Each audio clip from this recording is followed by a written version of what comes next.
গত ৩ বছরে দেশের বিভিন্ন বনাঞ্চলে ২৮ লক্ষেরও বেশি গাছ কাটার অনুমোদন দেওয়া হয়েছে বলে এক বিশ্লেষণে উঠে এসেছে। পরিবেশ বিষয়ক পত্রিকা এর প্রতিবেদনে উঠে এসেছে, উন্নয়ন প্রকল্পের নামে ব্যাপক বনভূমি ধ্বংসের ফলে পরিবেশের ভারসাম্য মারাত্মকভাবে বিঘ্নিত হচ্ছে। প্রতিবেদন অনুযায়ী সড়ক নির্মাণ, খনি প্রকল্প, শিল্পায়ন এবং অবকাঠামোগত উন্নয়নের জন্য বিপুল সংখ্যক গাছ কাটার অনুমতি দেওয়া হয়েছে। বিশেষজ্ঞদের মতে, এই হারে বন উজাড় চলতে থাকলে জীববৈচিত্র্য, জলবায়ু এবং স্থানীয় বাস্তুতন্ত্রের উপর সুদূরপ্রসারী নেতিবাচক প্রভাব পড়বে।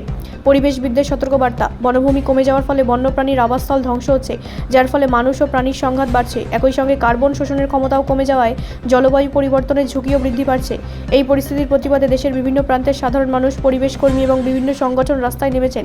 তাদের দাবি, নির্বিচারে গাছ কাটার অনুমোদন বন্ধ করতে হবে এবং বন সংরক্ষণে কঠোর পদক্ষেপ গ্রহণ করতে হবে।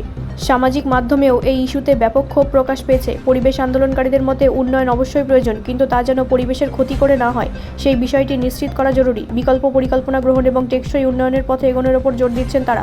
সব মিলিয়ে বন উজাড়ের এই প্রবণতা অব্যাহত থাকলে ভবিষ্যতে দেশের পরিবেশ ও বাস্তুতন্ত্রের ওপর যে মারাত্মক প্রভাব পড়বে তা নিয়ে উদ্বেগ ক্রমশই বাড়ছে।